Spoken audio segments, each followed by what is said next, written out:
James Madison and the War of 1812. America had lost the city of Detroit and several battles in the swamps around Lake Erie over the beginning years and months of the war. In April of 1813, the Americans invaded the city of York, current-day Toronto, in Canada, and they burned down their provincial government buildings. Not a way to make friends with the British or the Canadians. Captain Oliver Hazard Perry, during this time, had been gathering his fleet of ships at Lake Erie. He was determined to recapture the city of Detroit. Finally, in September of 1813, Perry blockaded a fleet of 6 British ships on Lake Erie. Perry was on the ship called the Lawrence, which was battered. All of its officers were killed or wounded, but he refused to quit, despite the fact that the ship was basically being blown out from underneath him. He took a rowboat over to another ship, the Niagara, and he continued fighting until the British fleet finally surrendered. When they were done, Perry wrote a famous note to General Harrison. "Dear General, we have met the enemy and they are ours. 2 ships, 2 brigs, 1 schooner, and 1 sloop. Yours with great respect and esteem, O. H. Perry." Finally, America had a victory which forced the British to retreat to Canada. Another victory was in October of 1813, the Battle of Thames. This battle led to the death of Tecumseh and created a real problem for the Native Americans that wanted to continue fighting. Tecumseh was the leader, but he was also the unifying force for them. So it was very difficult for the Native Americans to continue to fight after that. Tecumseh's death and the victory at the Battle of Thames was another American victory we had in Canada. After Britain defeated Napoleon, this freed up about 18,000 more British troops to send to America to fight a war with us. The British planned to attack us at 3 places: New York, Chesapeake Bay, and New Orleans. Their first attack on Fort Niagara, New York, failed because the army was able to stop the British advance. So one of their 3 prongs of attack was over before it even really began. For their second attack, the British landed a force at Chesapeake Bay. There, unfortunately, they defeated the Americans at the Battle of Bladensburg. They then marched on to Washington, D.C., capturing the city. Dolly Madison refused to leave the White House until she had gathered many of its treasures, including a picture of George Washington.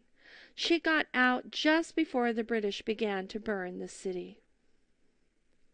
Once the city was burned to ashes, the British then moved on to the city of Baltimore. The British planned a surprise attack on Fort McHenry outside of Baltimore, Maryland.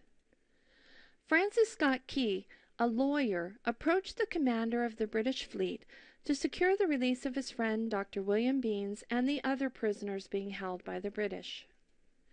The British commander agreed to Beans and the other prisoners' release, but he insisted that both men and the other prisoners stay aboard the British ship until after their attack on Fort McHenry. They didn't want them warning the Americans that they were coming. Key watched the British fire on Fort McHenry throughout the night. He would go down and give reports to the prisoners in the hold, and then go back out and watch. The flag was the one way they had of telling whether or not the Americans had lost the fort. So all night long, Key watched the flag to see if it ever fell. When dawn came, the American flag was still flying. That meant the Americans still had control of the fort. They had not lost the battle. This inspired Key to write a poem that he called Nothing. He didn't give it a name. It was an untitled poem, which was later called the Star-Spangled Banner and put to music, an old English drinking song. It is now, and has been for quite a while, the national anthem of America. One of the most famous sea battles involved the USS Constitution and the HMS Guerrière. There are conflicting reports on exactly when this battle occurred, but we know it happened during the War of 1812. Captain Isaac Hull of the Constitution maneuvered his ship so that it was impossible for Captain Dacre and the British crew of the Guerrière to defeat them. The Constitution's cannonballs pounded the Guerrière until her crew was forced to abandon ship, admitting defeat. During the battle, the Constitution had also taken cannon fire, but it received very minimal damage. One of Hull's crew on the Constitution stated that the sturdy sides must be made of iron because the enemy cannonballs bounced off them. From that time on, the USS Constitution was given the nickname Old Ironsides, despite the fact that the ship was made from oak. You can still visit Old Ironsides at the Charleston Navy Yard in Boston. In 1813, the Creek Indians, encouraged by the British, attacked American settlements in Alabama and Mississippi. A Tennessee frontiersman named Andrew Jackson gathered other frontiersmen together, and they succeeded in defeating the Creeks in March of 1814 at the Battle of Horseshoe Bend in Alabama.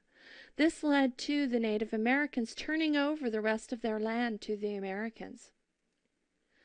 Jackson then went on to cut the British supply lines in the South to keep them from advancing. At the end of November 1814, a large British fleet sailed from Jamaica to attack New Orleans and take control of the Mississippi River.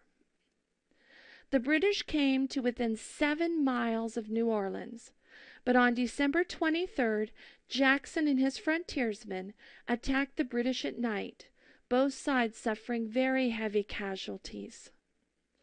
But Jackson was able to hold the British off, and they withdrew to within 5 miles of New Orleans to wait for the British second attack. On January 8, 1815, the British attacked outside New Orleans. Andrew Jackson had by then assembled a ragtag army, including French pirates, Choctaw Indians, Western militia, and freed slaves to defend the city. They all lived in the city, so they had a stake in keeping it safe. They were outnumbered more than 2 to 1, but despite that, the American artillery and sharpshooters were able to stop the British invasion. Over 2,000 British soldiers were killed or wounded, while the Americans had only 8 dead and 13 wounded. The British simply didn't know how to fight in the swampy conditions. Unfortunately, Jackson and his stunning victory occurred 2 weeks after the peace treaty of Ghent was signed, ending the war. So none of those over 2,000 men had to be killed or wounded because the war was already over. Despite the fact that the battle was after the end of the war, Jackson became a national hero and very popular, and he was able to trade on that popularity and hero worship to eventually become the President of the United States.